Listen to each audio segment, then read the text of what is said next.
Yes, bentar. Baik.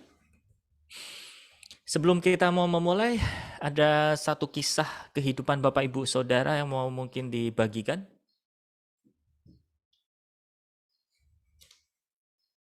Adakah di sini yang mau bersaksi? Yang kemarin juga ikut seminar mungkin dapat sesuatu. Saya tidak bisa masuk ke semua breakout room, jadi nggak tahu ceritanya. Barangkali ada yang berkenan mau cerita di sini atau bersaksi tentang hal yang lain, boleh?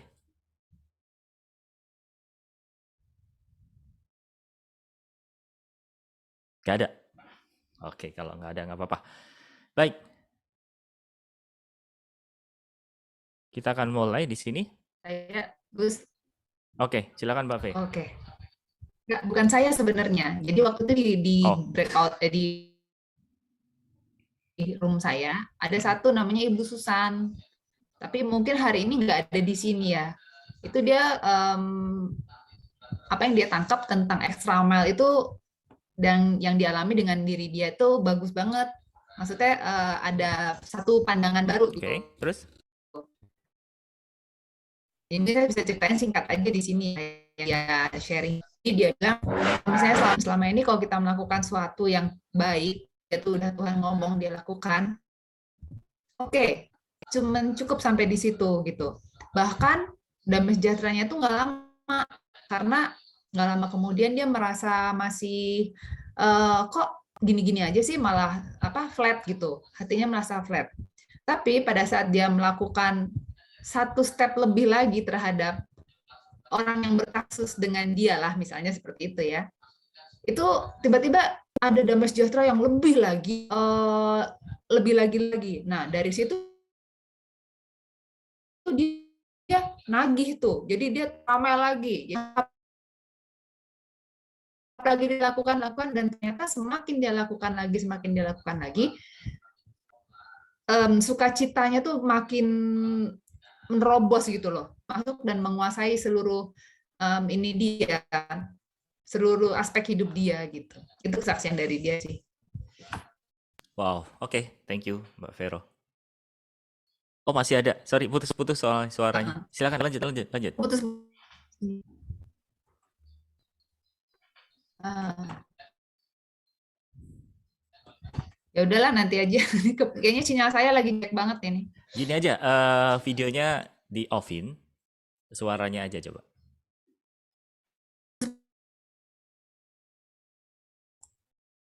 Oke, lumayan nggak? Bisa dengar nggak? Nah, much better. Lumayan.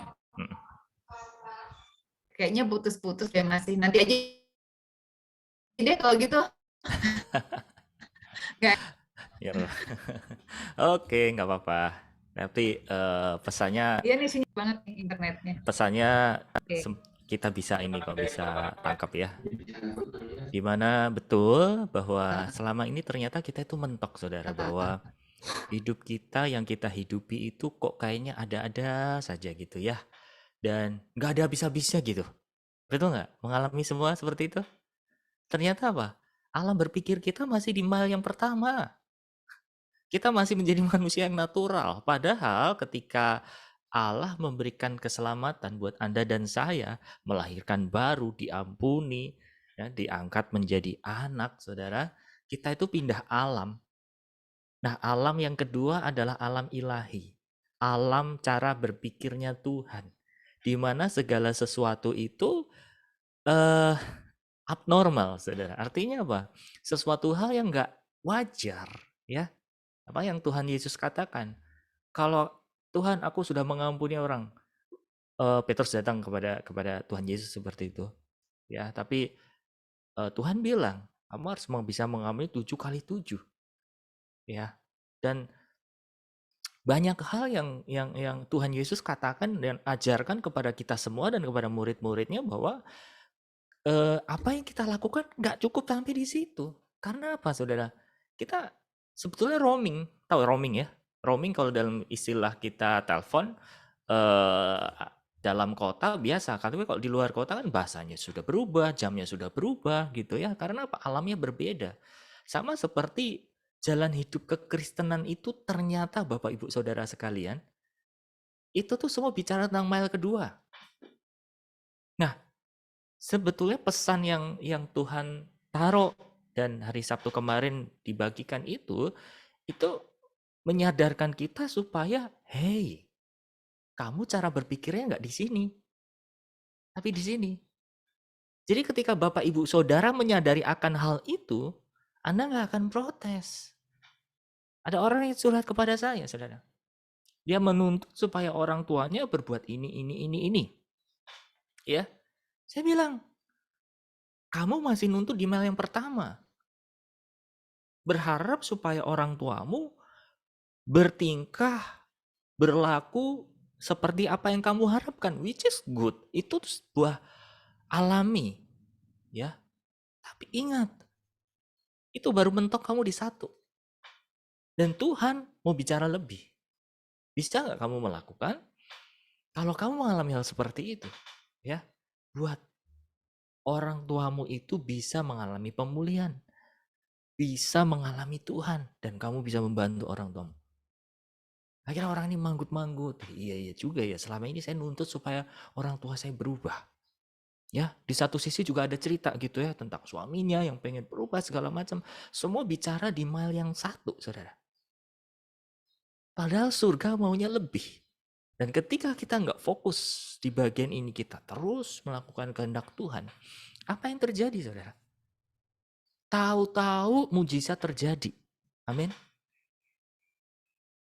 Saya yakin bahkan 1000% semua yang ada di Zoom meeting ini pernah mengalami kok. Ini bukan sesuatu hal yang asing kok. Ketika Anda sedang beriman, ketika Anda sedang mengharapkan sesuatu, ketika Bapak Ibu Saudara terus fokus sama Tuhan, ngejar Tuhan, bahkan hari ini masih mengalami hal yang sama, Anda tetap setia sama Tuhan, Anda terus lapar dan haus akan Tuhan, walaupun di tengah badai, walaupun di tengah musim yang mungkin tidak menentu, walaupun mungkin di tengah badan Anda nggak fit hari ini, tapi Anda memilih untuk berjalan di mile yang kedua. Apa yang terjadi, saudara? Surga bergerak. Amin. Tahu-tahu sembuh, tahu-tahu pulih, tahu-tahu selesai, tahu-tahu diberkati, tahu-tahu ada berkat. Amin. Kenapa? Kita jalan di mile kedua, mile yang supranatural, bukan mile yang natural lagi, saudara. Yesus bilang di dalam Matius 5 ya, 38 sampai 48 nih. Kalau engkau berbuat baik, apa bedanya sama orang pemungut cukai? Nah, kalau kita cuma berhenti di dalam kehendak yang baik, saudara, apa bedanya dengan orang di dunia yang baik? Sih, sama. Nah, pembedanya apa? Kamu harus ekstra. Kita adalah orang dari kerajaan, saudara. Kerajaan Allah, kerajaan surga. Makanya Yesus memberikan satu teladan hidup bahwa apa yang dilakukan oleh Yesus itu selalu ekstra. Memang awal-awal bagi daging itu gak tahan, saudara. Of course, saya paham. Kita semua mengalami, betul gak ya? Kok kayaknya udah nunduk, kok kayaknya sudah berserah, kok kayaknya sudah betul-betul totally surrender ya, berserah total, kemudian kok kayaknya udah sujud-sujud sampai benar-benar di tanah gitu ya. Tapi kenapa kok terus ditekan, terus dipaksa? Jelas. Karena yang Tuhan kendaki, saudara, apa? Anda dan saya orang-orang kerajaan surga tidak hanya melakukan perkara-perkara mil yang ke-1, tapi mil yang kedua. Dan apa yang Anda tahu, saudara? Pengorbanan Bapak Ibu Saudara itu tidak sia-sia. Surga itu akan berdampak. Mungkin Anda nggak berasa. Betul nggak? Misalkan Anda punya anak, saudara. Anda terus berdoa, atau Anda punya suami yang pengen anaknya bertobat, suaminya bertobat gitu ya. Ya beberapa minggu lalu, beberapa waktu yang lalu ya, itu di minggu lalu ada cerita ya, ibu-ibu muda yang cerita kepada saya tentang anak-anaknya. Saya udah begini, suami saya sudah begini, tapi saya sudah lakukan ini dan begini dan begitu dan seterusnya, saudara. Saya bilang gini, tahu nggak? apa yang kamu lakukan hari ini? Tuhan hitung loh. Coba kamu mundur ke belakang, renungkan. Hidupmu sama nggak dulu, minggu lalu, sampai hari ini? Pasti udah beda. Karena apa? Kamu selalu menuntut perubahan karena sesuai dengan alam berpikirmu di mil satu tok. Suamimu harus begini, anakmu harus begini. Tapi di dalam satu sisi yang lain, Tuhan mempertumbuhkan engkau, Tuhan mempertumbuhkan anak-anakmu. Tuhan juga menjamah hati suamimu. Mungkin buahnya nggak hari ini, karena apa saudara? Ketika Bapak Ibu Saudara berjalan di mile yang kedua, Anda sedang menabur. Anda sedang investasi. Yes, seperti yang Anda tahu Bapak Ibu Saudara. Yang namanya investasi nggak hari ini bunganya ceplok turun. Amin. Pasti beberapa waktu kemudian buahnya baru muncul.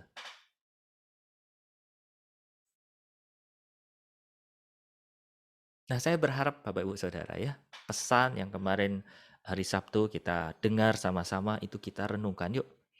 Karena dengan begitu Saudara, Anda dan saya sedang belajar melakukan kehendak Allah yang sempurna.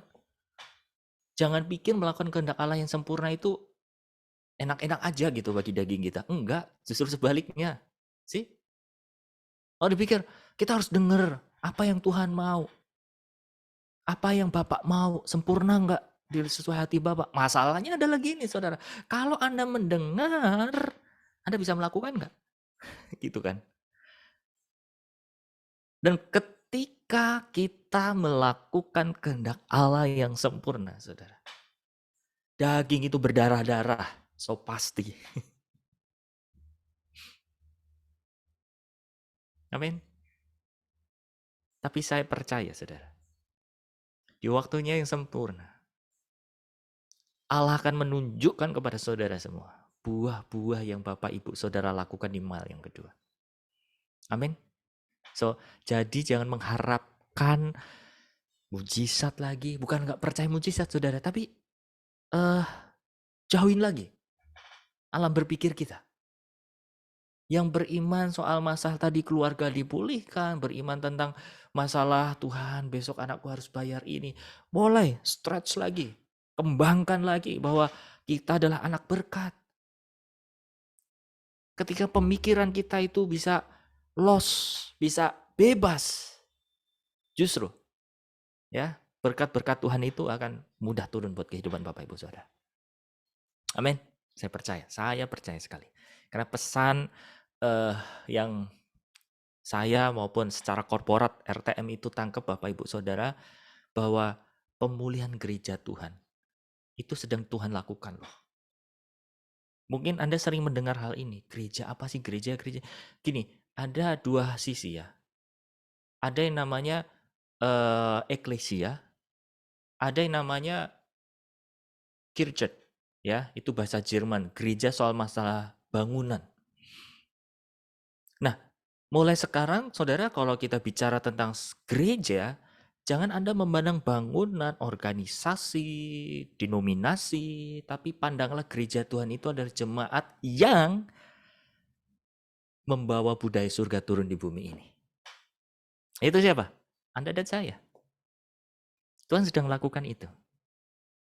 Amin. Ya. Kita akan sama-sama nanti siapa yang tahun kemarin ikut Retnas online? Ada nggak di sini? Banyak ya. Ada yang menanti-nantikan ada Retnas online tahun ini? Ya. Sabar dan pasti itu akan terjadi. Dan kita akan bicara lagi soal masalah budaya surga, saudara. Ya karena apa? Tuhan rindu, saudara. Apalagi hari-hari ini di tengah musim hidup yang wow, saya lihat backgroundnya Bu Betsy langsung ke-trigger betul itu salah satu background. Wih, sudah standby. Luar biasa Bu Betsy, thank you. Berasa Retnas lagi gitu Bu ya. Haleluya ya.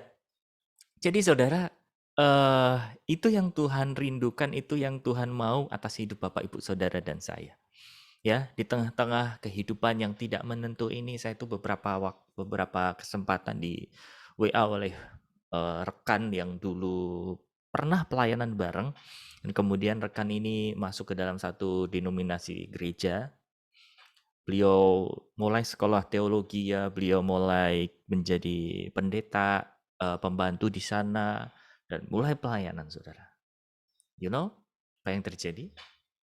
Karena pandemi datang, gereja yang tidak terlalu besar, kebanyakan punya kesulitan dalam finansialnya.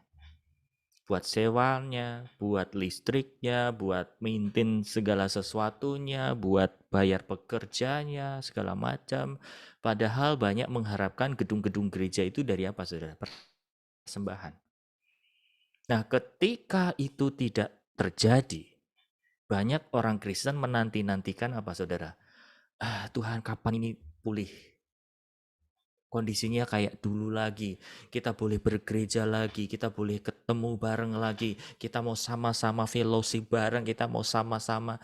Saudara, alam berpikir itu masih di mile yang pertama. Ya, apa yang terjadi? Dampaknya kita akan kehilangan yang namanya momentumnya Tuhan, saudara. Kita akan kehilangan yang namanya kairosnya Tuhan di dalam revival di hari-hari ini, saudara. Yang Tuhan buat mungkin nggak seperti yang kita pikirkan, saudara. Tapi di dalamnya kalau kita mengerjakan sesuatu yang esensial, sesuatu yang punya meaning, punya arti, saudara. Tuh, surga sampai hari ini tuh masih gerak nggak? Masih. Masih kerja nggak? Masih. Kalau kita tetap mengerjakan sesuatu yang esensial, saudara, Anda nggak kehilangan kok momentum untuk Anda bersekutu. Amin. Buktinya apa? Sampai detik ini, hari ini saya melihat Bapak Ibu Saudara punya hati yang haus. Mau fellowship sama-sama, mau nyembah sama-sama, mau belajar firman sama-sama. Inilah gereja. Dan sadar nggak? Tuhan sendiri yang memberikan pertumbuhan itu di dalam diri Bapak Ibu Saudara dan saya. Banyak di luar sana yang masih punya berpikir bahwa Tuhan kapan ini pulih lagi Tuhan supaya kami boleh bergereja, boleh doa. Kalau kita terus menunggu-nunggu itu saudara, kita udah lewat nih 1 tahun lalu. Betul nggak? Apakah tahun ini akan pulih? Kita nggak tahu. Bahkan dalam persepsi saya saudara, saya tidak mendoakan sesuatu yang negatif. Saya harus siap dengan 2 tahun, 3 tahun kondisi kayak gini. Bukan berarti mendoakan Pak, berarti Anda mendoakan sesuatu ini. Enggak. Tapi menyiapkan hati, menyiapkan kemah iman kita, saudara, supaya apa? Apapun kondisinya, Anda tetap produktif di dalam Tuhan, Anda tetap bisa menabur firman, Anda tetap bisa menjadi gerbangnya surga. Amin. Dan surga apresiasi, saudara, kerinduan hati Bapak Ibu Saudara sampai detik ini. Ya, karena apa? Buktinya hari ini kok Bapak Ibu Saudara sebetulnya sudah mengerjakan mal yang kedua.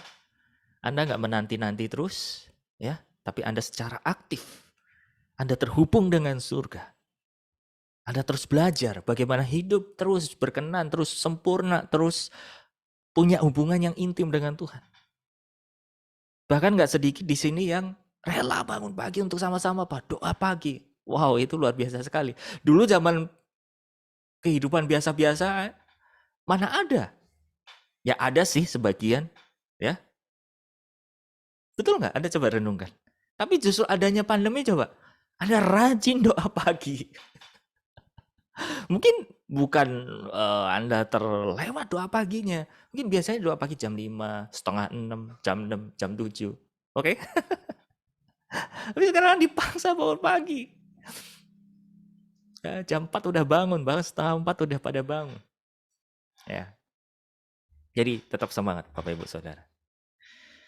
Oke, kita akan lanjutkan ya materi kita hari ini. Kalau ada Bapak Ibu Saudara yang mau bersaksi atau mau merespon dari apa yang tadi saya sampaikan, silahkan nanti di akhir dari sesi ini. Saya akan kasih ruang ya buat Bapak Ibu Saudara boleh berbagi buat kita semuanya. Baik, melanjut materi kita hari ini. kehilangan hadirat Tuhan. Ya, kemarin kita sudah membahas. Sebentar, saya akan tampilkan.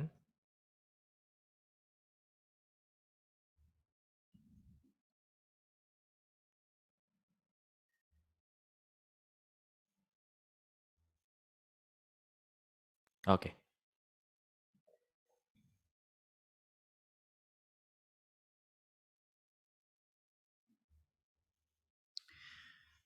Ya, kemarin kita sudah membahas sampai sebab yang 1 dan 2 ya, Bapak Ibu Saudara, kehilangan kemuliaan Tuhan. Nah, dari mana sih kata ikabod ini? Mungkin Anda bertanya-tanya, ini ya bahasa yang asing yang Anda dengar, tapi saya mau perlihatkan Saudara di 1 Samuel 4 ayat 19, namun sebelumnya kita akan baca keterangannya terlebih dahulu seperti ini ya. Bangsa Israel disertai Tuhan dan kehadiran Tuhan ditandai oleh adanya tabut perjanjian atau tabut Allah. Suatu saat mereka menghadapi peperangan dengan orang Filistin. Mereka kalah dan akhirnya memutuskan untuk mengambil tabut perjanjian itu untuk dibawa ke medan perang. Namun, orang Israel terpukul kalah juga dan tabut Allah dirampas. Dan kedua anak Eli, Hofni dan Pinehas tewas. Jadi ada satu momen, saudara, tabut perjanjian ini dirampas oleh musuh. Karena apa? Kehidupan bangsa Israel, pemimpin bangsa Israel pada saat itu tidak berada di dalam hadirat Tuhan, tidak berada di dalam jalan Tuhan, tidak berada di hadapan Allah, saudara. Sehingga Tuhan membiarkan atau Tuhan memang mengizinkan sengaja untuk ya udah, karena kamu berlaku demikian, aku akan relakan. Kehadiranku hilang dari hadapanmu. Ya. Dan mari kita sama-sama baca ayat 1 Samuel 4 ayat yang ke-19. Di sini dikatakan, adapun menantunya perempuan, istri Pinehas sudah hamil tua. Ketika didengarnya kabar itu bahwa tabut Allah telah dirampas dan mertuanya laki-laki serta suaminya telah mati, duduklah ia berlutut lalu bersalin sebab ia kedatangan sakit beranak. Ia menamai anak itu Ikabod. Jadi Ikabod itu nama, saudara. Dan nama di zaman perjanjian lama kebanyakan diambil dari kondisi keadaan dan mungkin Anda juga pernah mendengar ya beberapa background kesukuan beberapa daerah itu menamai dari segala kondisi yang sedang terjadi, kira-kira seperti itu ya. Dan itu juga tergambar di zaman bangsa Israel masa lalu. Oke, saya akan lanjutkan. Katanya, telah lenyap kemuliaan dari Israel karena tabut Allah sudah dirampas dan karena mertuanya dan suaminya. Ya. Oke, saya akan lanjutkan 2 Korintus 3:7. Pelayanan yang memimpin kepada kematian terukir dengan huruf pada loh-loh batu. Namun sewaktu diberikan, kemuliaan Allah menyertainya. Sebab sekalipun pudar juga, cahaya muka Musa begitu cemerlang, sehingga mata orang-orang Israel tidak tahan menatapnya. Jika pelayanan itu datang dengan kemuliaan demikian, betapa lebih lagi kemuliaan yang menyertai pelayanan roh. Ya, apa maksudnya nanti saya akan jelaskan, kita baca ayatnya dulu. Matius pasal 5 ayat 8, berbahagialah orang yang suci hatinya, karena mereka akan melihat Allah. Ibrani 12 ayat 14, berusahalah hidup damai dengan semua orang, dan kejarlah kekudusan, sebab tanpa kekudusan tidak seorang pun akan melihat Tuhan. Jagalah supaya jangan ada seorang pun kehilangan anugerah Allah, agar jangan tumbuh akar pahit yang menimbulkan kerusuhan dan mencemarkan banyak orang. Janganlah ada orang yang menjadi cabul atau mempunyai nafsu rendah seperti Esau yang menjual hak kesulungannya demi sepiring makanan. Ya, saudara, seperti yang kita tahu bahwa ada satu momen bahwa tabut perjanjian itu pada akhirnya beralih, berpindah tangan. Karena apa? Bangsa Israel tidak hidup di hadapan Allah dengan benar. Sehingga kehilang penyertaan. Nah, ini yang harus kita waspadai Bapak Ibu Saudara. Ya. Kita bersyukurnya tuh gini loh. Saya mau ajak Bapak Ibu Saudara supaya memahami karya salib Tuhan. Itu apa? Kalau di perjanjian lama saudara, orang berbuat dosa, itu langsung cepet banget efeknya. Ada langsung meninggal, tuh enggak? Nah, di perjanjian baru apakah masih seperti itu saudara? Ada bedanya. Bedanya di mana? Karena ada kasih karunia itulah yang membuat Bapak Ibu Saudara dan saya sampai hari ini walaupun mungkin berulang-ulang melakukan pelanggaran tapi masih punya kesempatan. Karena apa? Itu dari kemurahan Allah. Itu bukan karena usaha kita semua, Saudara. Nah, orang yang menghargai karya keselamatan Tuhan, dia akan memandang karya Tuhan itu bernilai sekali.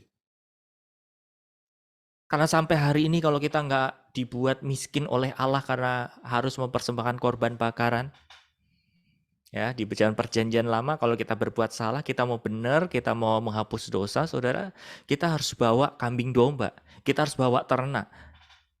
Bayangin coba, kekayaan kita kalau misalkan hari ini punya 10 ternak, Anda berbuat salah 10 kali, habis.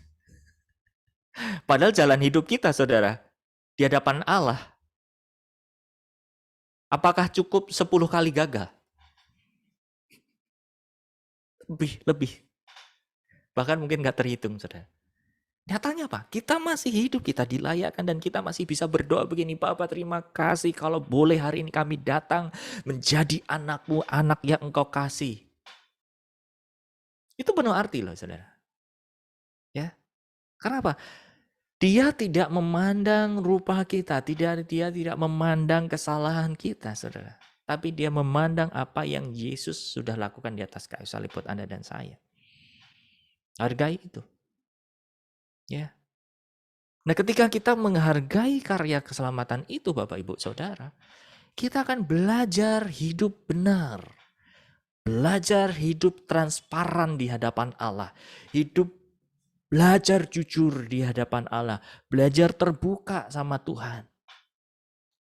Walaupun kita bicara keterbukaan seperti yang sudah kita bahas saudara, yang namanya keterbukaan, yang namanya kejujuran, itu bukan sesuatu hal yang mudah. Itu bukan sesuatu hal yang enak didengar saudara. Tapi ketika kita dengan keberanian datang kepada Tuhan saudara, ada keberanian untuk kita terbuka. Ya, sama seperti kalau Anda menjadi orang tua yang membudayakan kepada anak-anaknya itu untuk jujur, untuk terbuka. Karena apa? Anda menerima. Karena Anda siap menerima apa yang anak berbuat. Apapun, seburuk apapun yang dia perbuat.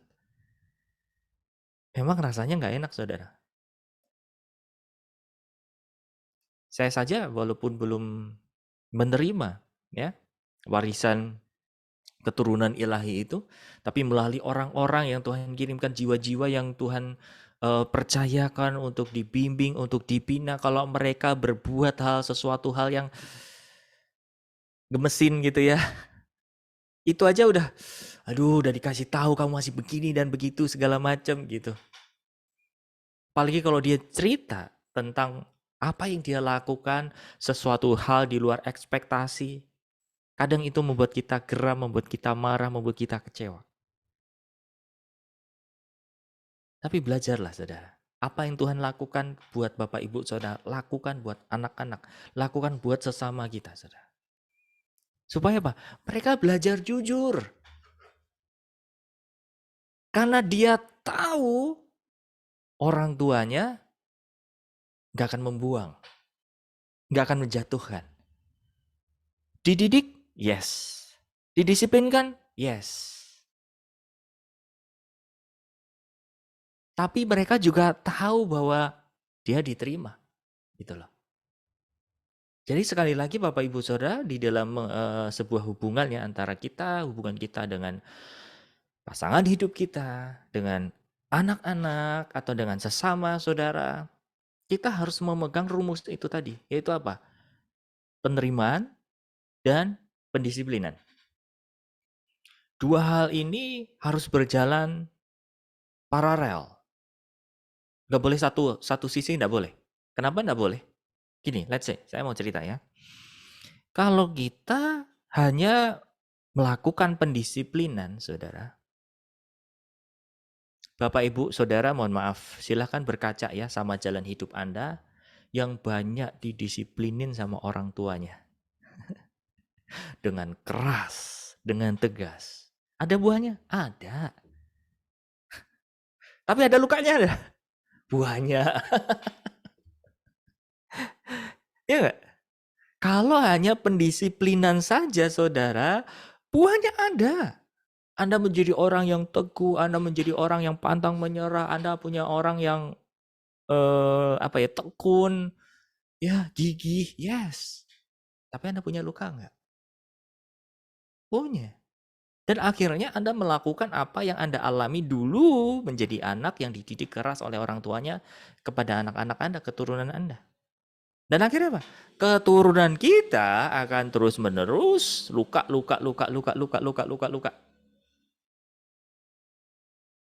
Tapi sebaliknya, saudara, kalau terus-terusan diterima tok tanpa didisiplin, apa yang terjadi, saudara? Memberontak. Betul nggak? Sorry, saya tidak bermaksud untuk menjatuhkan didikan orang tua di sini atau mungkin Anda melakukan hal sama, tapi gini ya. Tuhan memberikan satu hikmat, Tuhan memberikan satu gambaran gitu, saudara. Anak itu kalau dididik dari kecil, dimanja, ya, ketika dikasih makan gitu ya, nggak mau. Terus maminya bilang gini, ya udah kamu mau apa? Mau McD, mau KFC, mau Pizza Hut, mau ini, nggak mau ini, ya udah makan ini yang mau gitu ya. Tahu nggak, saudara? Dengan cara-cara seperti itu ternyata sedang menaburkan benih kebebasan. Ya, artinya apa? Kalau dia terus tumbuh, si anak ini akan tumbuh dengan kebebasannya, dengan free will-nya, saudara.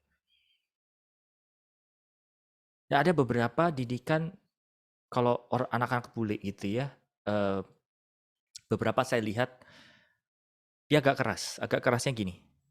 Oke, kamu makan? Nggak mau makan? Ya udah. Konsekuensinya apa? Kamu akan lapar. Itu disiplinan. Kalau dia lapar, dia pasti akan makan. Saya coba loh, walaupun belum punya anak ya secara lahiriah, saya terapkan buat anak bulu alias dogi. Ada kalau Bapak Ibu Saudara punya anjing ya, ada momen-momen di mana anjing yang Bapak Ibu Saudara miliki dia enggan untuk makan. Enggan untuk makannya memang mungkin nggak nafsu sama makanannya, bisa jadi gitu ya. Tapi ada momen-momen di mana dia kayak nggak nafsu makan, ya kayak kita sebetulnya. Entah stres apa segala macam, saudara. Tapi kalau itu terjadi, saya nggak boleh pusing. Dikasih makan, nggak boleh makan. Ya udah, jangan makan. Nah, akhirnya apa? Sore atau malamnya makan juga kok. Supaya apa, saudara? Mendisiplinkan. Ya, kalau anak itu tadi ya, kalau dari kecil udah dikasih ruang untuk banyak memilih, akhirnya apa, saudara? Kerepotan nanti gedenya di kita sebagai orang tua ngasih sesuatu dia nggak terima, nggak mau mah, maunya yang ini mah. Karena benih itu, karakter itu sudah dibangun dari kecil, saudara. Nah itu kalau banyak penerimaannya seperti itu, kasih rasa sayangnya berlebihan tanpa ada pendisiplin, akhirnya bablas.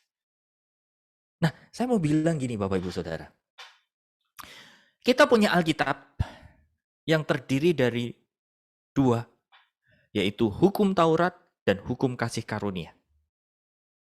Ya, hukum Taurat banyak ditulis di Perjanjian Lama, hukum kasih karunia di Perjanjian Baru. Anda bayangkan, saudara, mungkin ada orang yang bertanya gini, kok Allah kita galak ya di Perjanjian Lama? Betul? Kok beda ya? Tahu nggak, saudara? Yang sebetulnya Allah lakukan adalah apa? Allah mau supaya manusia ini juga punya aturan. Manusia ini juga punya etika.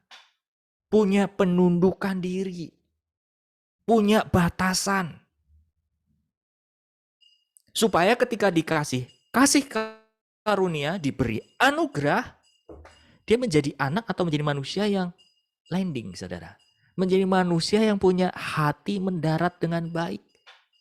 Coba bayangkan, kalau manusia ini dididik dari awal dengan hukum kasih karunia. Dengan status manusia berdosa tentunya, ya. Maka apa yang terjadi? Hidupnya nggak ada aturan. Sembarangan. Betul tidak ya? Nah, itulah cara Allah mendidik Bapak Ibu Saudara dan saya.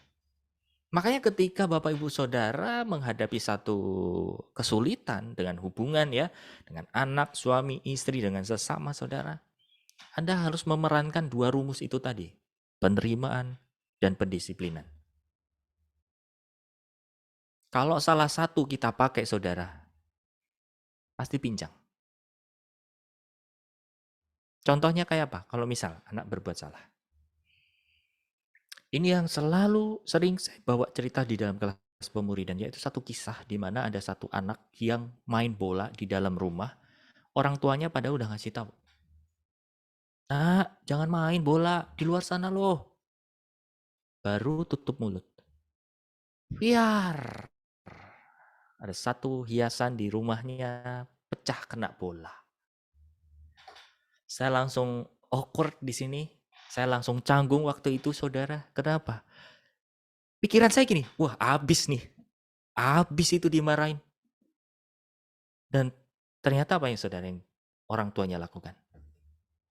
Dia datengin ketika anaknya berbuat salah. Dia udah mulutnya udah mau nangis kayak anak kecil, tahu ya. Kalau mau nangis kan udah bibirnya udah gemeteran-gemeteran gitu. Orang tuanya langsung datengin anaknya, langsung dipeluk. Diusap-usap punggungnya. Oke, udah ya, jangan nangis. Oke, jangan nangis. Akhirnya apa saudara? Anak ini gak jadi nangis. Ketika mulai tenang emosinya, anak ini say sorry. Maaf ya, aku salah. Oke, kamu tahu ya, kamu berbuat salah. Mama tadi udah bilang, jangan main bola di dalam rumah. Jadi pelajarannya apa? Kalau main bola, harus di luar rumah. Oke, Ma. Terus akhirnya sama sepupu-sepupunya yang lain keluar, main bola lagi. Tahu nggak, itu menyembuhkan gambar diri saya loh, saudara. Makanya sampai hari ini, memori itu terekam kuat dan saya selalu ceritakan. Karena apa? Saya dipulihkan dengan pembaharuan akal budi. Iya ya, kita itu punya gambar yang salah semua ternyata. Ya nggak semua 100% sih, mungkin Bapak Ibu Saudara di sini ada beberapa yang mengalami seperti itu. Bersyukurlah. Tapi saya nggak kayak gitu. Kalau saya berbuat salah yang ada apa? Dimarahin dulu, dijewernya dulu, dimaki-makinya dulu. Kan apa kata Pak Ibu bilang? Matanya ditaruh di mana? Allah dijewer sampai kerak gitu. Pernah nggak yang seperti itu? Saya sering, saudara. Nggak tahu ini daun telinga saya besar ini memang dari sononya atau karena dijewer, saya nggak tahu. Bercanda. Sering gak diputer begini sampai ditarik sampai bunyi krek gitu, saudara. Sering saya itu alami. Karena apa? Berbuat salah langsung dihukum. Berbuat salah langsung dihukum. Nah, itu kisah perjanjian lama. Nah, kisah di perjanjian baru berbeda, saudara. Ketika orang-orang Farisi datang membawa perempuan yang berzina, Tuhan, ini kalau sesuai hukum Taurat dirajam habis. Apa yang kamu lakukan? Yesus gampang. Siapa di antara kamu yang tidak pernah berbuat dosa? Mulailah dulu. Gak ada yang berani. Even Yesus yang tidak berbuat dosa sekalipun, saudara, dia tidak menghukum. Amin. Tapi dia mengampuni. Aku pun gak akan berlaku seperti itu. Nah, saudara, karena penerimaan, karena kasih yang kita berikan, saudara, itu mengetuk hati orang untuk mengalami jamahan dari Tuhan. Nah, baru setelahnya, saudara, ketika Anda menerima orang yang bersalah kepada Anda, didik mereka itu. Itu yang coba saya praktekkan juga, saudara, ketika ada orang-orang yang datang untuk mengaku berbuat salah, berbuat ini dan itu. Kadang-kadang, saudara, ketika mendengar kejujuran mereka, gemes juga, terus terang. Tapi walaupun hati saya gemes, saya selalu bilang sama orang-orang yang mulai jujur kepada saya, curhat segala macam, saya terima dulu. Salah satu bentuknya apa? Saya appreciate. Saya bilang, thank you ya kamu udah jujur. Itu tuh kayak, apa ya? Membuat jiwa seseorang tidak down, tidak jatuh. Karena kalau kita ngomong serius, saudara, yang ada apa? Emosi kita juga tegang kok, bener nggak? Coba kalau Anda berbuat salah, atau Anda mau jujur sama suami Anda, atau yang suami-suami di sini mau jujur sama istrinya, pasti lah duduk, duduk, duduk, duduk. Nanti suaminya mau bilang apa ya? Dia mau bilang apa ya? Dia mau nampar saya enggak ya? Enggak sampai segitu ya. Ya kan? Tapi cobalah saudara, belajar. Yuk. Rumusnya apa? Kasihi dengan cara apa? Diterima, baru didikan. Atau kalau kita udah telanjur nih, disiplin dulu yang pertama. Ya udah, susulin penerimaannya. Dengan cara apa?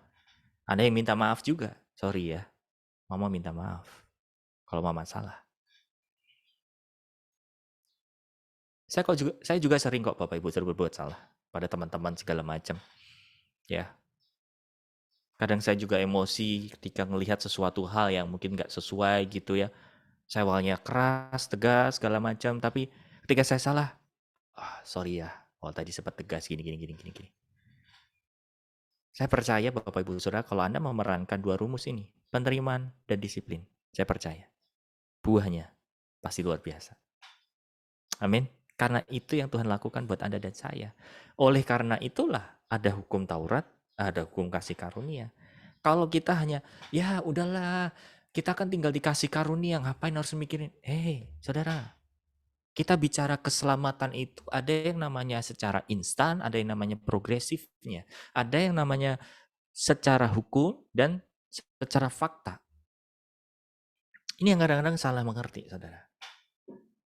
Bahwa keselamatan itu cara kerjanya dua sisi ini. Instan dan progresif. Instan saat apa? Saat secara hati, secara roh kita menerima, kita merespon dengan iman kita. Itu di alam roh terjadi. Instan. Tapi di alam materi, saudara, ada kerjasama antara kita dengan Tuhan, saudara. Saya ambil contoh apa? Kita bicara kekudusan. Tadi dikatakan ya. Oke, saya akan share screen.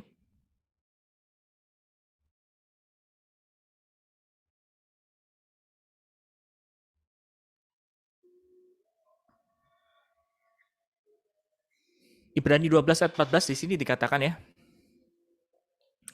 Berusahalah hidup damai dengan semua orang dan kejarlah kekudusan. Sebab tanpa kekudusan tidak seorang pun akan melihat Tuhan. Jagalah supaya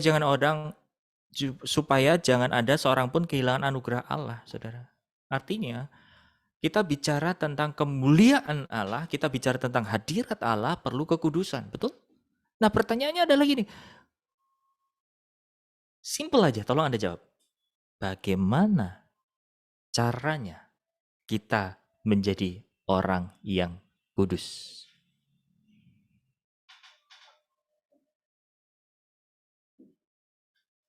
Ada yang mau coba jawab? Kita nggak bicara soal salah atau benar.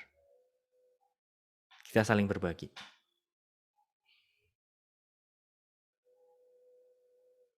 Kekudusan itu bagaimana sih? Apakah itu dari Tuhan? Teplok memberikan kekudusan itu? Atau kekudusan itu harus kita lakukan? Harus kita jaga? Harus kita kerjakan? Yuk. Ada yang mau jawab?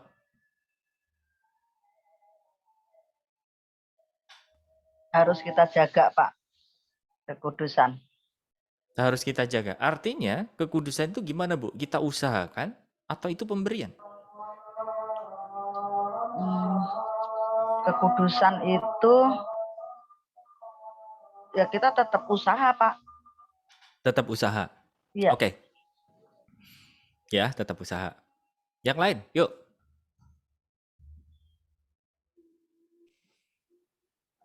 Kejarlah keselamatanmu dengan takut dan gentar. Artinya kita harus berjalan menurut firman Tuhan.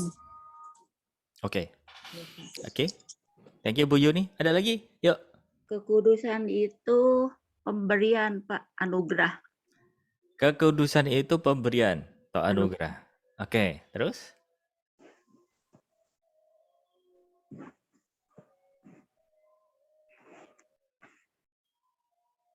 Ada lagi? Ya Pak, kita dikuduskan oleh Tuhan. Jadi kita sudah dikuduskan. Kalau kita hidup terhubung dengan Tuhan, di dalam Tuhan kita bisa melakukan kekudusan itu. Bukan berarti hanya usaha kita, tapi usaha yang kita lakukan karena kita mengikuti kehendak Tuhan. Karena di dalam Tuhan kita sudah dikuduskan, jadi kita bisa melakukannya gitu. Jadi dengan katanya kekudusan itu diberi atau usaha?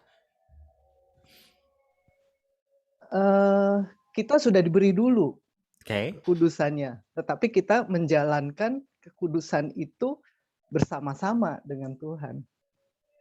Oke, thank you Bu Esther. Jadi jawabannya kalau disimpulkan Bapak Ibu Saudara, kita nggak bakal kudus dengan usaha kita. Seberapapun usaha kita, Saudara, nggak bakal. Betul nggak? Jadi dengan kata lain apa? Ya, di dalam 1 Petrus 1 ayat 15 sampai 16.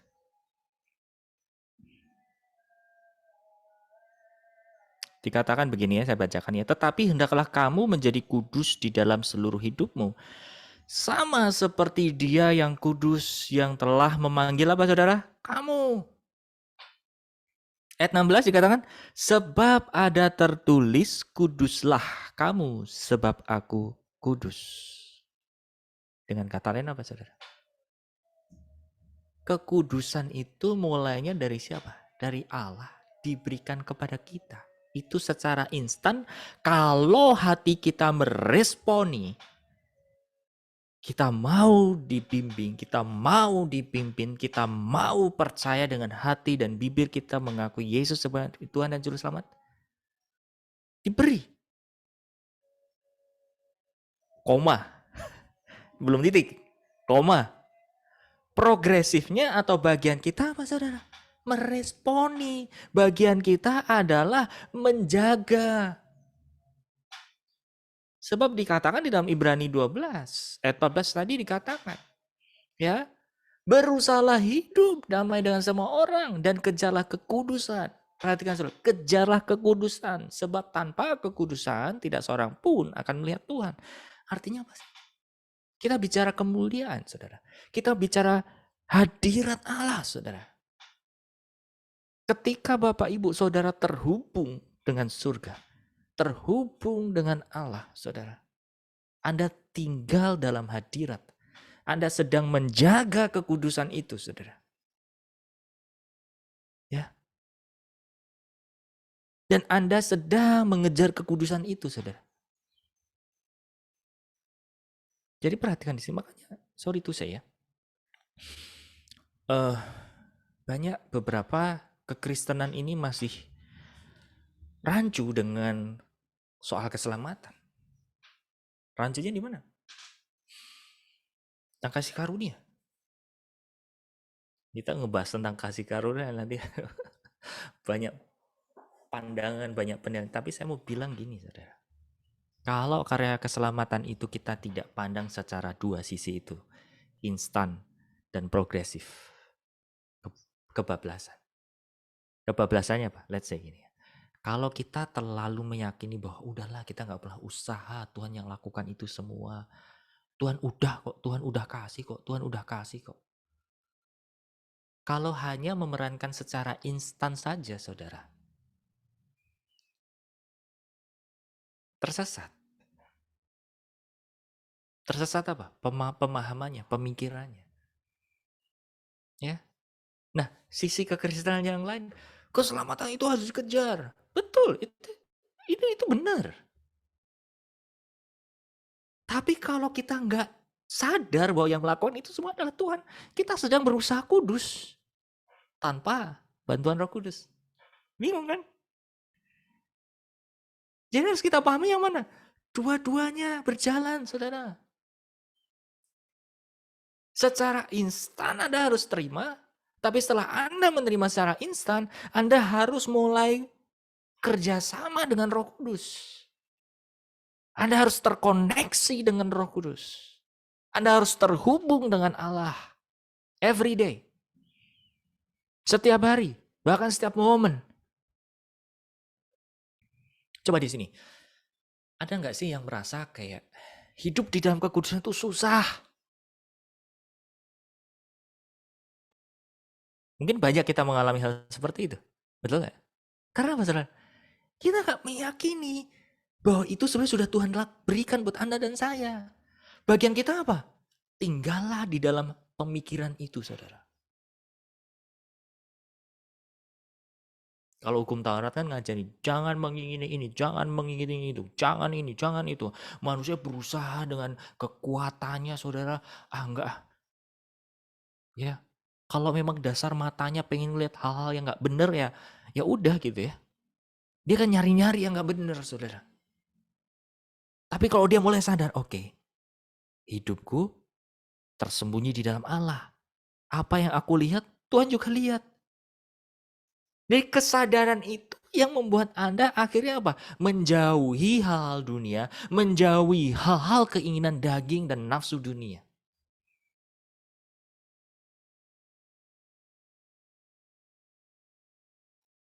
Walaupun saya belum mencapai titik 100%, saudara, tapi it is works. Itu bekerja. Ketika saya berusaha, saudara, enggak. Saya nggak mau buka aplikasi sosial media. Saya nggak mau install ini. Saya nggak mau install ini. Ya kalau kita bicara teknologi itu. Tapi kalau misalkan di dalam kehidupan dunia nyata ini, saudara, saya nggak mau pergi ke sana. Orang di sana itu kedagingan semuanya. Kita harus menjauhi orang-orang itu gitu ya. Ya satu sisi kadang kita harus menjauhi seperti itu gitu ya. Tapi kalau kita diperhadapkan, misal itu di dunia pekerjaan, misal itu di tengah-tengah komunitas di dalam keluarga besar kita, saudara. Kalau kita menjauhi orang-orang itu kan kita malah dibilang, kamu katanya mana orang Kristen katanya mengasihi. Kok kamu eksklusif jadinya? Susah kan? Jadi artinya apa, saudara? Memahami satu pemikiran dengan Tuhan bahwa Bapak Ibu Saudara itu sudah dikasih kekudusan. Amin. Anda dipindahkan kerajaannya dari gelap kepada terang. Dari kematian, dari maut kepada kehidupan. Sadari di sana. Kekudusan itu sudah diberikan buat Anda dan saya. Oke, kalau sudah dikasih, hiduplah di sana, gitu loh. Nah, Bapak Ibu Saudara sekalian. Ya. Jadi ada sesuatu hal yang harus kita yakini bahwa Tuhan sudah memberikan itu. Tapi kalau Anda sudah diberikan, pakailah apa yang Tuhan berikan itu untuk menjaga kekudusan itu, saudara. Nah, poinnya ya Bapak Ibu Saudara ya.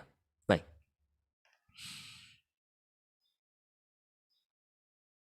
Kita lanjutkan.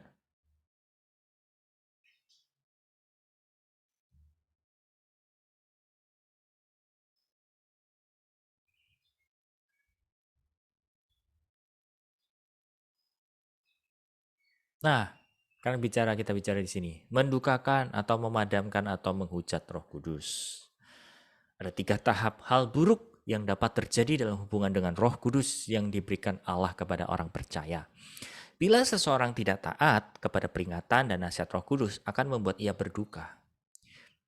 Bila itu terjadi terus-menerus dan tidak ada perbaikan sikap dengan Roh Kudus, maka kehadiran Roh Kudus di dalam diri kita, seseorang akan padam. Ia tak bersuara lagi dan tak mau menegur lagi. Namun ia tak dapat pergi meninggalkannya karena ia ditugaskan Allah Bapa untuk menjadi jaminan kepemilikan Allah atas orang itu. Namun bila kemudian orang itu menghujatnya, ia terpaksa pergi keluar dan orang ini akan dibiarkan tanpa penolong. Sehingga orang itu tidak dapat bertobat kembali. Nah, ini bagus untuk kita diskusikan, saudara. Pertanyaannya gini. Kalau ada orang Kristen yang udah lahir baru, kemudian dia tidak hidup di dalam kekudusan itu, dia tidak tinggal di dalam hadirat Allah, dia tidak menjadi penurut-penurut firman Tuhan, pertanyaannya adalah, Roh Kudus pergi nggak?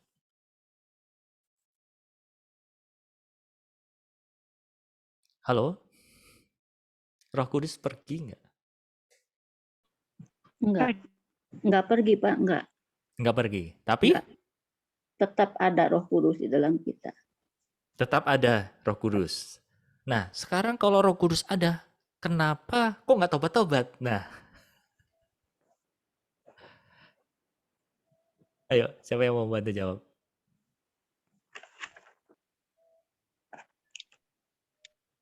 Ketutup daging.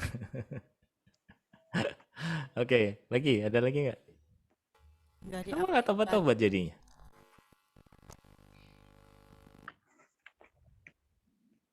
Tidak ada kemauan dari diri. Oke, terus ada lagi nggak?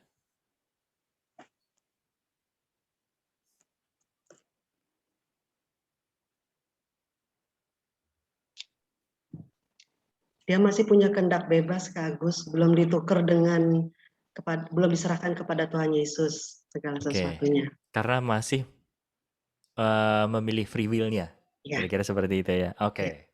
Ada lagi nggak?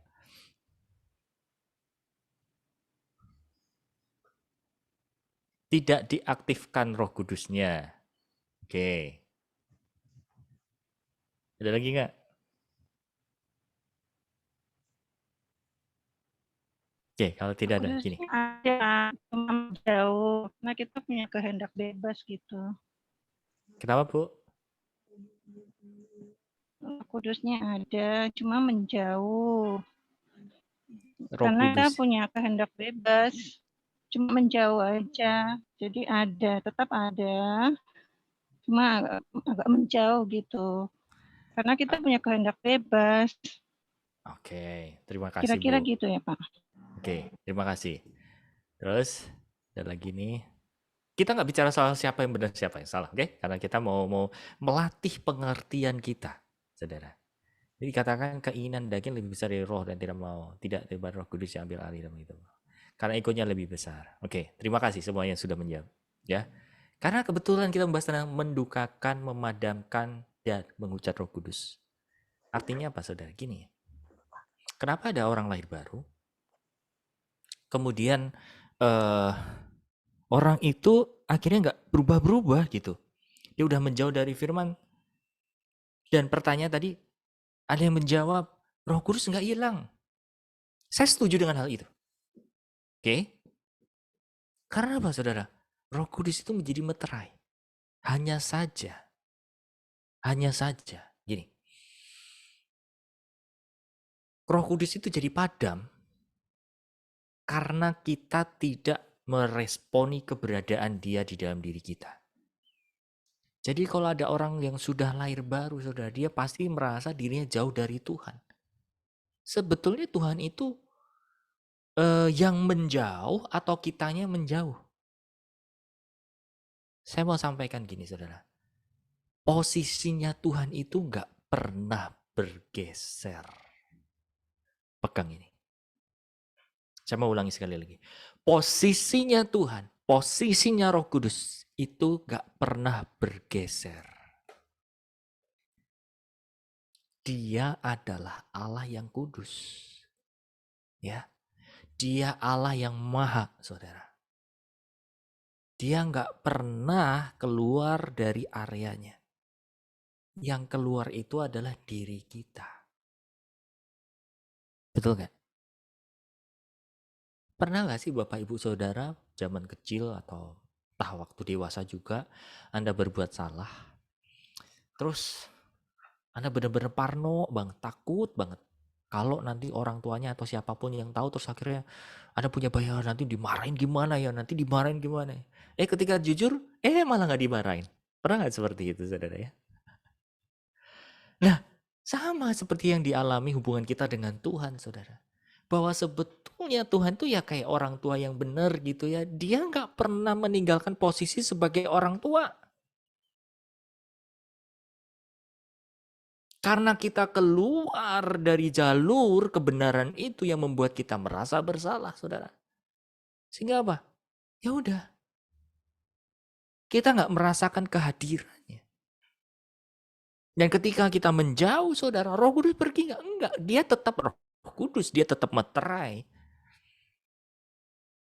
Karena kita cuekin terus, karena kita tidak mau hidup dalam kebenaran, ya keberadaannya jadi apa? Pasif.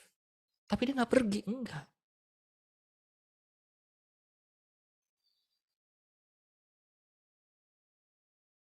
Kalau kita acukan ya jelas. Pekerjaannya nggak pernah terlihat dalam hidup kita. Ya, itu dinamakan apa? Kita memadamkan Roh Kudus di dalam diri kita. Nah, kenapa kita bisa memadamkan? Karena kita mendukakan. Mendukakan dengan cara apa, saudara? Dengan kita tidak taat terhadap firman. Sama seperti kalau di sini ya para ibu-ibu, orang tua semuanya. Pernah sih ngerasa perasaan sebagai seorang ibu kalau mendapati anaknya berbuat salah? Ya kalau dibandingkan ya bapak sama ibu, yang perasaannya lebih kuat adalah seorang ibu. Ketika anaknya bersalah, bapaknya tegas gitu ya, dia mendisiplin karena oke, kalau begitu kamu gak boleh keluar rumah, kamu gak boleh makan. Karena seorang ayah, seorang bapak memang tegas, dia punya otoritas. Tapi Anda sebagai seorang ibu, perasaan Anda ketika ngelihat anak Anda digituin, sedih gak? Sedih ya? Itulah Roh Kudus. Ketika Roh Kudus melihat kita salah, ketika Roh Kudus kita tidak benar, dia bersedih. Aduh nak, kenapa kamu lakukan itu? Ya, karena dia terus berduka, dia terus berduka. Lama-kelamaan apa saudara? Pekerjaannya padam dalam diri kita. Kalau udah padam bertubi-tubi, kita hidup di dalam kegelapan, kita menghujat. Nah, sekarang bedanya apa? Ya, kalau mendukakan masih diampuni, of course. Memadamkan masih bisa ditolong, masih. Tapi kalau sudah menghujat, susah. Ada yang tanya, sederhana. Kenapa kalau mendukakan Tuhan Yesus itu masih ada pengampunan? Ketika mendukakan Roh Kudus itu tidak ada pengampunan. Ayo, siapa yang mau jawab di sini? Karena Anda akan ketemu pertanyaan-pertanyaan seperti ini.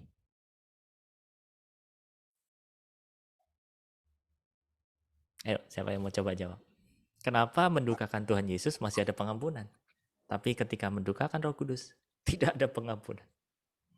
Nanti kita akan bicara soal masalah bagaimana contohnya menghujat Roh Kudus itu. Oke. Tapi sebelum ke sana, bedanya apa? Kenapa kok kita menghujat Tuhan atau bahkan kita ada manusia ya atau siapapun itu yang tidak percaya sama Tuhan masih dapat pengampunan, tapi ketika dia menghujat Roh Kudus nggak dapat pengampunan. Ada di sini yang mau bantu jawab?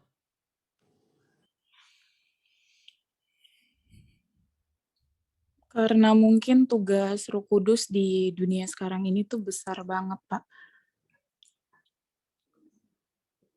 Oke, jawabannya bagus. Lagi? Ada lagi? Karena sudah nggak percaya, Pak, udah menyangkal.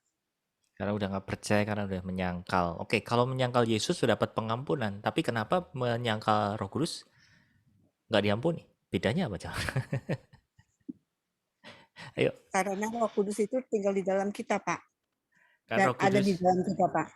Oke, Ada di dalam Yesus. kita dan penolong kita. Oke, Roh Kudus juga, Tuhan Yesus juga ada tinggal di dalam diri kita.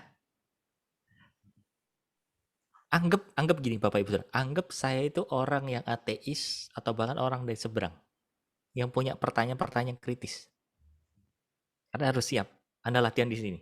Lebih baik latihan di dalam daripada Anda didisiplinkan di luar. Betul nggak? Karena gini saudara, kita sebagai orang Kristen harus memiliki jawaban yang akurat, harus punya dasar-dasar yang memang jelas gitu loh. Coba, banyak di luar sana saya mendengar kesaksian-kesaksian itu ya, orang bertobat, orang percaya karena apa? Dia mendapatkan jawaban yang, iya ya benar juga ya. Dia setuju dengan kita. Oke, siapa yang mau jawab lagi? Kenapa menghujat Tuhan Yesus atau kita menyangkal Tuhan Yesus itu masih dapat pengampunan ketika kita menghujat Roh Kudus? Tidak dapat pengampunan. Menghujat Roh Kudus itu kan Pak nggak instan gitu. Maksudnya itu kan dilakukan terus menerus gitu. Oke, dilakukan terus menerus. Baik, terima kasih Bu Dina. Bu Betsy? Menurut saya, kalau saya menghujat Tuhan Yesus, itu mungkin Tuhan Yesusnya kita tolak gitu ya, tidak masuk kita tolak posisinya. Tapi Roh Kudus yang masih ada di dalam kita, dia akan mengingatkan kita kembali, menegur kita kembali supaya kita bertobat dan menerima lagi Tuhan Yesus. Tetapi pada saat kita menolak Roh Kudus, menghujat Roh Kudus, itu Roh Kudus akan keluar dari kita beserta Tuhan Yesus dan Allah Bapa yang sebelumnya ada di dalam kita. Jadi tidak lagi ada penolong di dalam kita. Kasih. Mendekati. Dekat banget. Ayo lagi. Simple. Jawabannya simple. Roh Kudus ibu dia yang melindungi kita setiap saat di dalam kita dengan Yesus. Jadi kita Roh Kudus nggak bisa diwaktu karena dia ibu. Kasih. Maaf, suaranya agak putus-putus, Bu.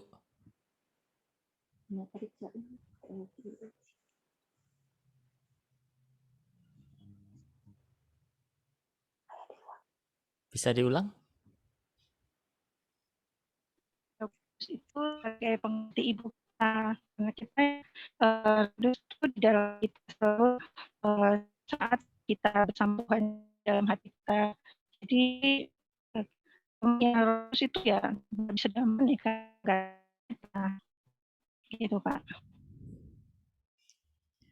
Oke, walaupun saya agak kesulitan untuk mendengarnya, ya, tapi coba kita baca ayat ini Bapak Ibu Saudara. Yohanes 14 ayat 26. Salah satu tolong boleh dibacakan.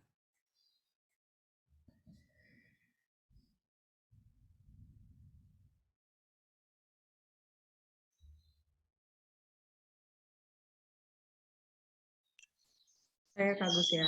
Boleh, silakan. Yohanes 14 ayat 26. Tetapi penghibur, yaitu Roh Kudus, yang akan diutus oleh Bapa dalam namaku, dialah yang akan mengajarkan segala sesuatu kepadamu dan akan mengingatkan kamu akan semua yang telah kukatakan kepadamu. Amin. Oke. Sambung di Efesus 1 ayat 13 sampai 14.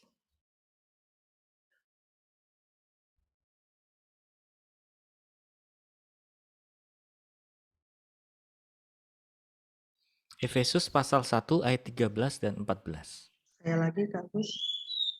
Efesus 1 ayat 13 sampai 14 sampai 14. Sampai 14. Iya, silakan. Di dalam Dia kamu juga, karena kamu telah mendengar firman kebenaran, yaitu Injil keselamatanmu. Di dalam Dia kamu juga, ketika kamu percaya, dimeteraikan dengan Roh Kudus yang dijanjikannya itu, dan Roh Kudus itu adalah jaminan bagian kita sampai kita memperoleh seluruhnya, yaitu penebusan. Dia menjadikan kita milik Allah untuk memuji kemuliaan-Nya. Amin. Ketemu jawabannya?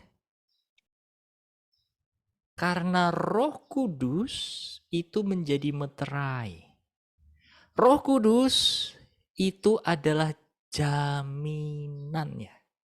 jaminan untuk beroleh penebusan atau keselamatan. Karena Roh Kudus kerjanya apa?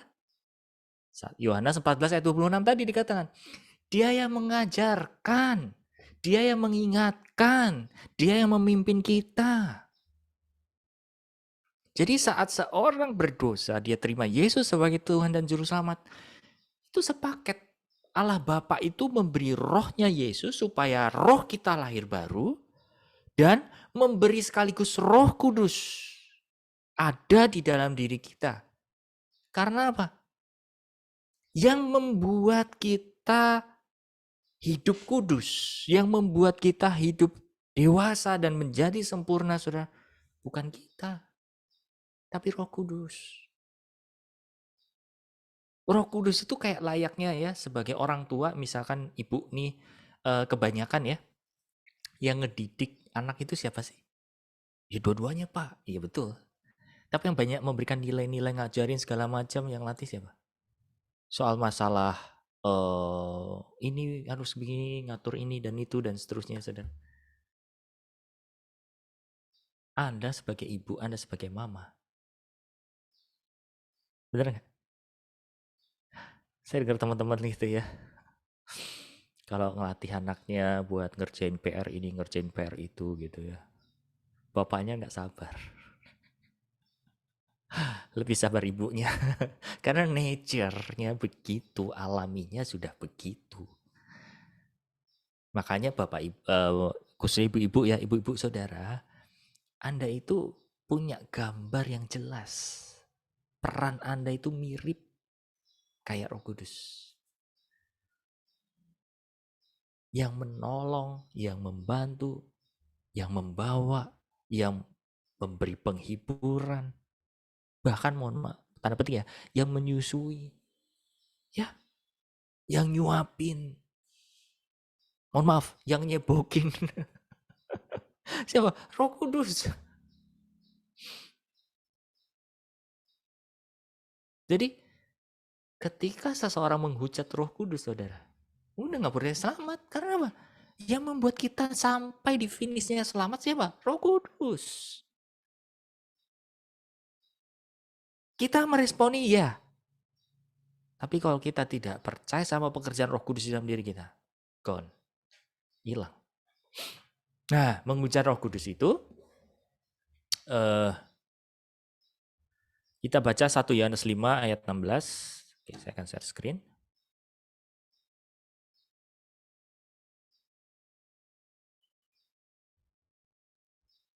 Ini ya, ini ayatnya saya skip.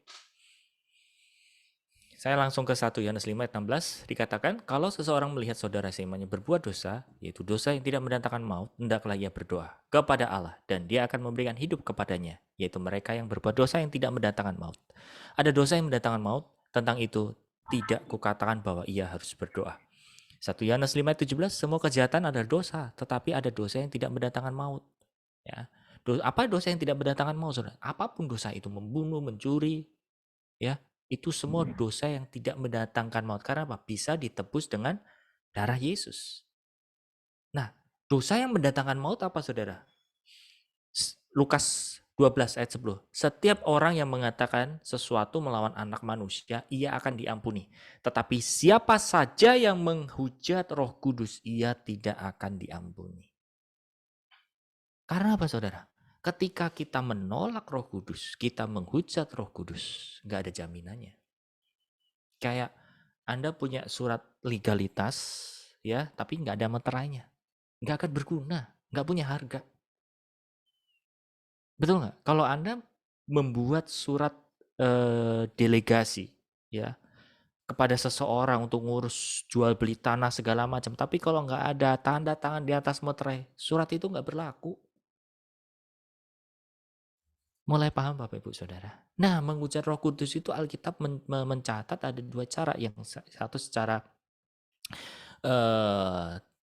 tanpa disadari, yaitu dengan perbuatan-perbuatan yang meninggalkan, yang sudah mengecap kerajaan surga tapi meninggalkan, ya, berbalik, itu secara tidak langsung menghujat Roh Kudus. Dan yang kedua adalah secara langsung atau dengan kata-kata, Ya saya nggak bisa contohkan. Ya pokoknya yang maki-maki Roh Kudus, yang menolak Roh Kudus, yang nggak percaya sama Roh Kudus, yang benar-benar antipati nggak percayanya. Ya, kalau nggak kenal karunia-Nya mungkin masih bisa, saudara. Karena apa? Pemahamannya belum nyampe situ. Ini yang benar-benar hatinya udah tawar banget, menyangkal banget, nggak peduli banget. Ya, itu nggak susah. Udah cuma kasih karunia Tuhan aja deh, yang bisa membawa orang itu balik. Oke. Nah, jadi Bapak Ibu Saudara, itu yang bisa saya sampaikan hari ini. Jadi poin-poinnya adalah supaya kita tidak kehilangan kemuliaan Allah atau hadirat Allah. Responi bahwa Anda sudah tinggal di dalam kekudusan dan lakukan itu. Ya, tinggal menyadari Anda sudah tinggal di dalam kekudusan Allah. Anda tinggal sadar bahwa Anda sudah di dalam kekudusan. Saya percaya dengan demikian, saudara, Anda kalau mau melakukan sesuatu hal yang jahat, sesuatu hal yang tidak benar, sesuatu hal yang bertentangan dengan firman, alarm Anda di dalam batin Anda bunyi. Betul nggak? Dan ketika Anda terus memegang kekudusan itu, Anda sedang berusaha hidup kudus di mata Allah. Ya. Dan saya percaya di sini tidak ada yang menghujat Roh Kudus, tapi mendukakan dan memadamkan masih bisa jadi. Kalau sampai kita mendukakan, kita tinggal say sorry, Roh Kudus, ampuni aku. Maaf ya Roh Kudus. Itu yang saya perbuat sampai detik ini, saudara. Kalau ada emosi saya yang tidak selaras dengan perasaannya Tuhan, saya selalu say sorry sama dia. Roh Kudus ampun, minta maaf. Misalkan simpel aja gitu ya, di jalan ngelakson-ngelakson, tatet gitu ya. Di dalam tuh langsung ada Roh Kudus bunyi gini. Nah, gak perlu kamu sampai segitunya. Ya sih. Maaf ya Roh Kudus. Udah. Saya gak perlu lama-lama tinggal dalam rasa kebersalan itu. Tapi cukup saya rasa bersalah saya itu cukup untuk saya bertobat. Ngomong sama Roh Kudus. Saya minta maaf sama Roh Kudus. Apakah perlu kita minta maaf juga sama Tuhan, sama Bapa Surgawi? Tergantung dari pemahaman Bapak Ibu Saudara. Ya. Tapi kalau sampai ada spontan minta ampun sama Roh Kudus, Tuhan ampuni nggak? Of course, Tuhan ampuni. Bapak ampuni nggak? Sepaket. Ya. Itu semua tergantung dari tingkat kedewasaan iman kita dan pengenalan kita akan Allah, saudara. Satu saat kita akan bahas ke situ. Oke. Jadi ini yang bisa saya sampaikan buat Bapak Ibu Saudara. Nah, sekarang saya akan open room buat Bapak Ibu kalau ada yang mau bertanya, ada sesuatu hal yang masih tadi belum paham, silakan kalau ada yang mau bertanya. Adakah di sini?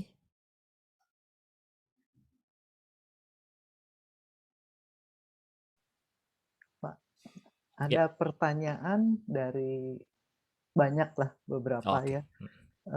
Jadi Roh Kudus masuk ke dalam kita itu saat kita lahir baru, artinya bertobat, menerima Yesus, dibaptis. Apakah saat dibaptis Roh Kudus? Karena ada perbedaan baptis air, baptis Roh Kudus, seperti itu. Jadi pemahaman itu masih banyak yang kurang jelas gitu. Karena ada istilah baptis Roh Kudus, maka dia bisa berbahasa roh. Nah, apakah saat itu Roh Kudus baru masuk atau sudah masuk saat lahir baru, saat baptis air itu sudah satu paket, tapi saat dibaptis Roh Kudus itu Roh Kudusnya diaktifkan seperti itu. Jadi jawaban yang tepat yang seperti apa, Pak? Oke, terima kasih pertanyaannya Ibu Esther. Saya akan coba jawab seperti ini ya.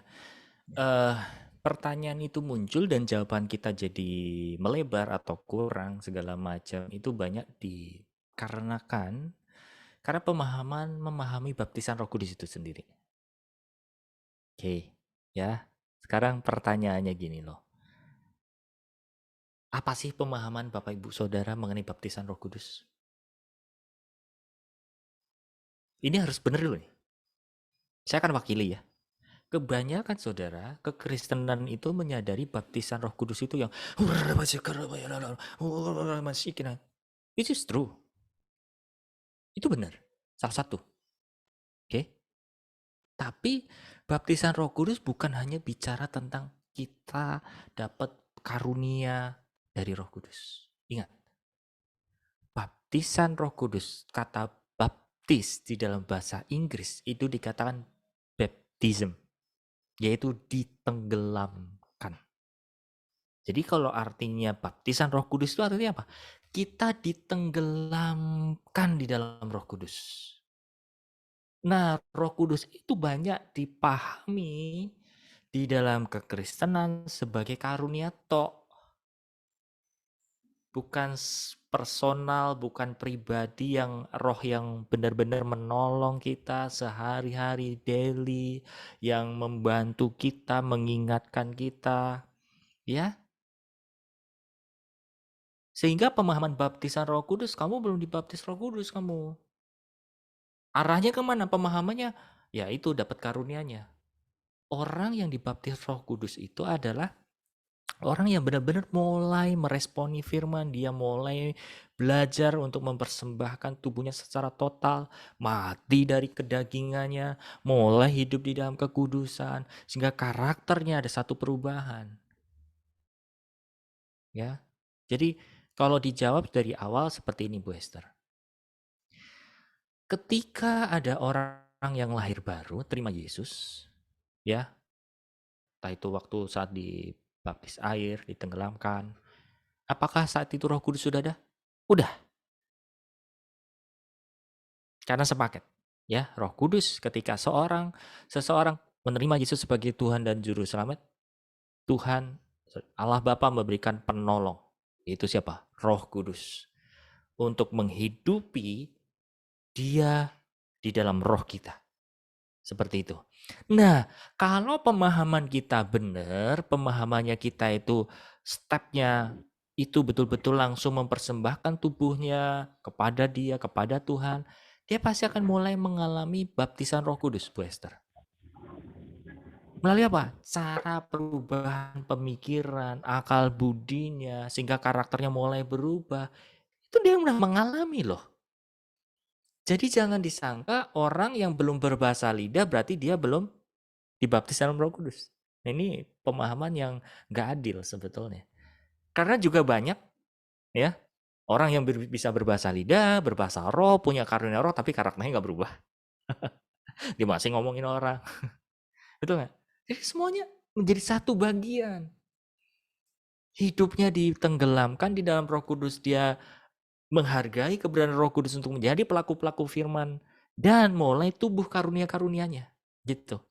Jadi kalau misalkan salah satu yang pincang, misalkan ya karunianya tok yang hidup, tapi karakternya belum. Berarti apa? Dia kurang mempersembahkan tubuhnya. Kalau dia semakin dalam lagi mempersembahkan hidupnya, tubuhnya, dia pasti hidup dalam sunat hati. Ya, karakternya mulai berubah.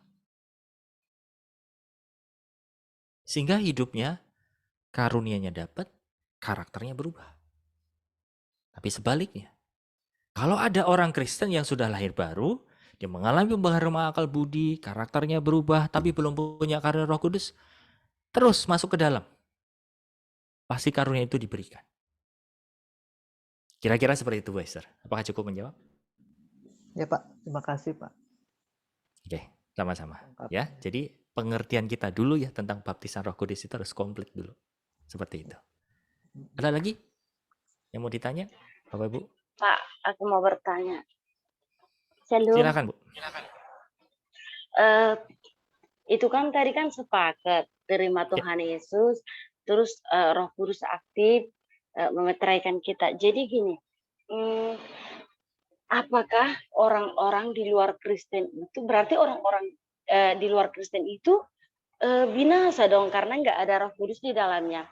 Terus yang kedua, kalau seseorang menerima Tuhan Yesus tapi dia nggak mengaktifkan Roh Kudus di dalam dirinya, hanya sebatas Kristen dan melakukan keinginannya sendiri, berarti sama-sama dong dengan orang di luar Kristen gitu Pak.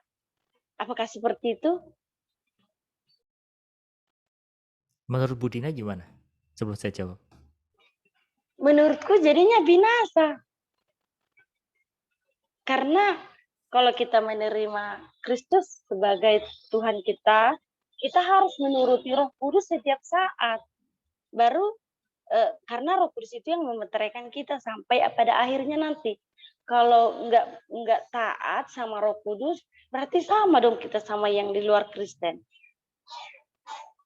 Jadi binasa. Apakah seperti itu? Ya udah, kita tos Bu Dina. Jadi Bu Dina yang tanya, Bu Dina yang jawab.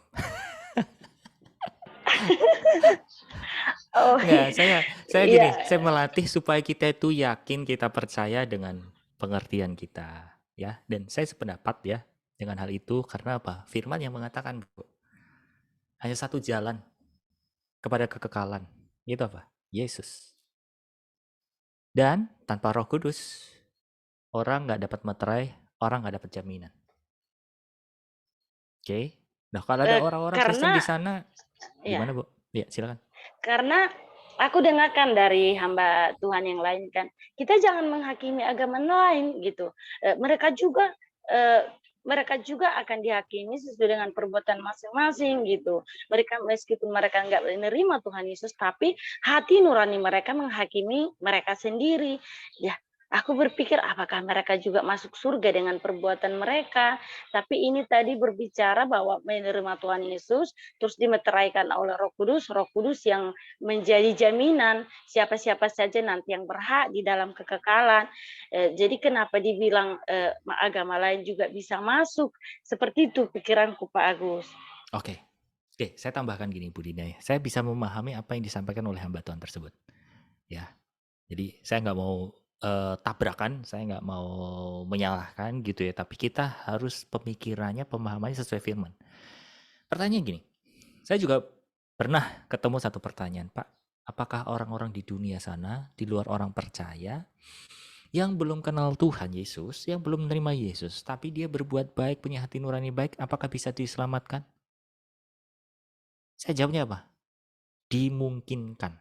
Loh, berarti masih ada jalan lagi dong selain Tuhan Yesus? Enggak gitu. Jawabnya gini. Kita bicara kepada akhir zaman. Ya. Nah, kita bicara kepada pengadilan bangsa-bangsa. Singkatnya gini ya Ibu Dina ya, atau semuanya Bapak Ibu Saudara. Bahwa akan terjadi di mana saat itu tiba orang-orang percaya yang memang seperti gadis bijaksana itu akan terangkat. Ya. Namun juga ada yang ketinggalan. Nah, orang yang ketinggalan ini kan Roh Kudus sudah nggak ada lagi di muka bumi saat itu. Ya, itu di 7 tahun masa kesusahan itu. Nah, ketika tidak ada Roh Kudus di muka bumi, Anda bisa bayangkan hidup mempercayai Tuhan itu betapa sukarnya. Mirip sama yang terjadi di perjanjian lama yang dulu. Tapi apakah orang-orang yang ketinggalan itu bisa diselamatkan akhirnya? Dimungkinkan. Kalau dia sampai akhir hayatnya, sampai satu titiknya dia tetap memegang teguh imannya, dia bisa diselamatkan. Ya, tapi untuk bertahan itu memang nggak gampang. Kita nggak bisa bayangkan, saudara, karena kita nggak berada di area itu. Oke? Tapi kita bisa bayangkan hidup kudus, hidup benar, hidup dalam iman kita sebagai seorang percaya itu nggak akan gampang kalau Roh Kudus nggak ada, nggak gampang. Ya, Anda jangan berpikir saat ini datang tinggal minta ampun, ya karena ada Roh Kudus. Kalau Roh Kudus nggak ada, susah. Oke, nah setelah 7 tahun masa kesukaran itu selesai, Tuhan Yesus kan datang bersama mempelainya nih, ngabisin semua antikris segala macam, antek-antek dan maut itu di penjara, di Hades, ya, dimeteraikan lagi.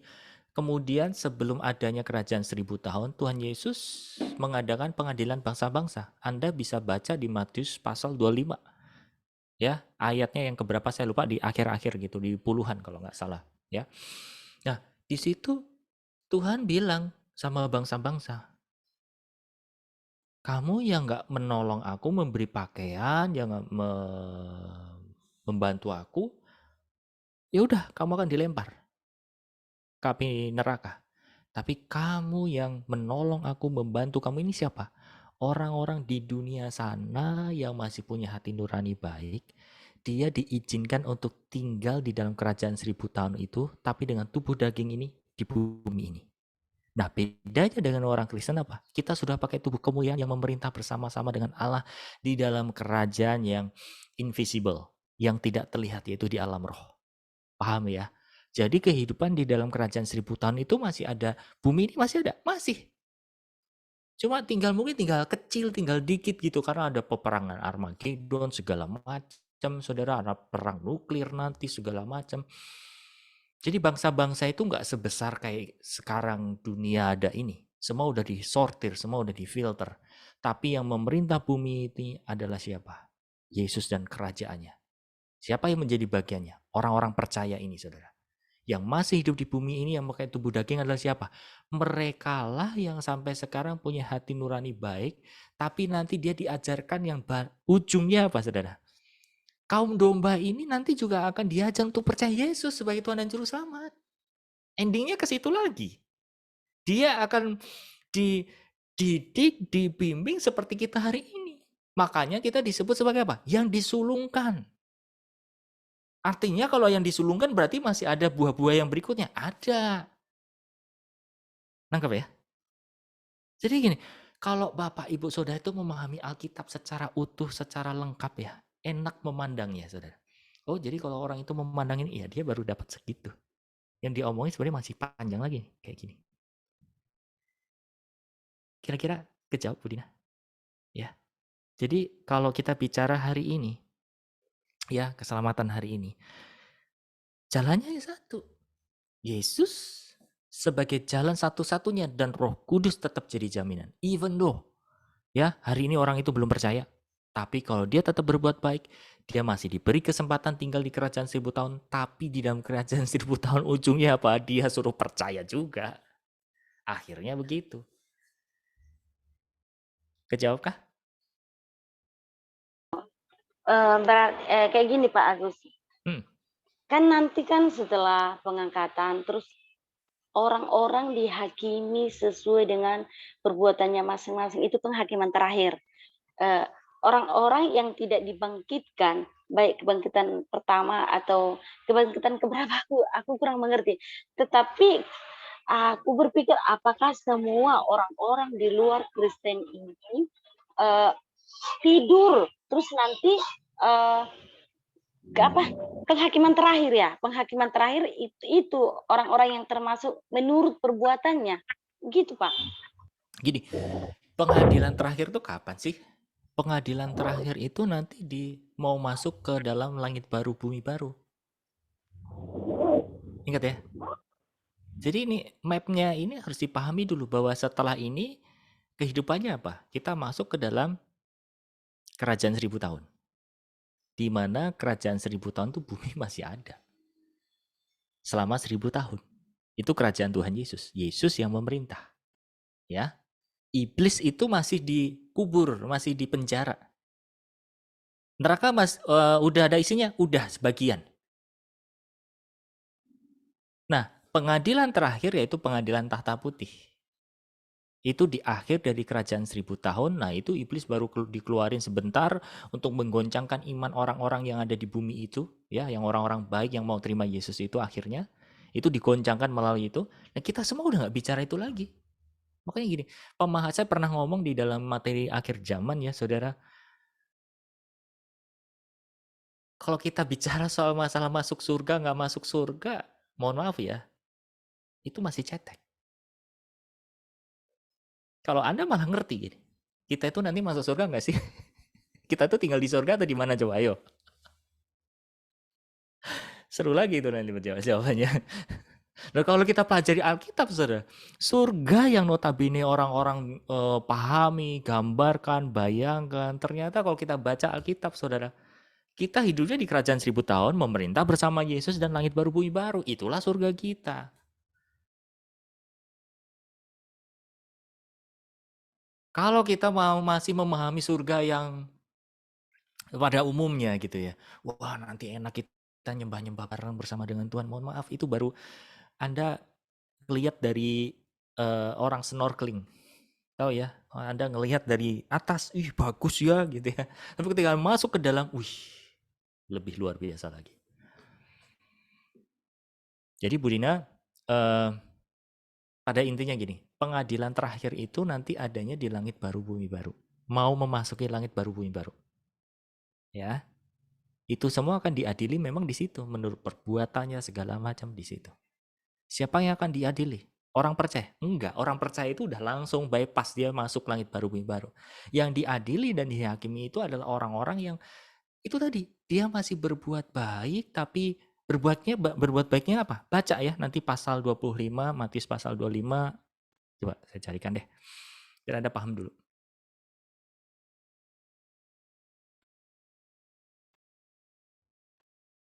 Matius pasal 25 dari ayat 31 sampai 46. Coba Anda baca di sana. Secara singkatnya gini, kalau Anda menemukan kaum domba itu udah nggak bicara kita lagi. Karena kaum domba kita sebagai orang Kristen itu sudah terangkat. Kaum domba yang dimasukkan di pasal 25 ayat 31 sampai 46 itu adalah orang-orang yang menolong orang Kristen yang dikejar-kejar, yang ketinggalan di muka bumi. Paham ya? Dia yang masih diizinkan untuk tinggal di bumi ini pakai tubuh daging tapi dia harus percaya Yesus. Pada akhirnya begitu. Ya. Oke, mungkin akan ada satu sesi lagi Bu, karena kalau pemahaman kita masih hal-hal tentang tadi ya, setelah pengangkatan segala macamnya ini belum dapat gambaran jelas, ya agak masih bingung.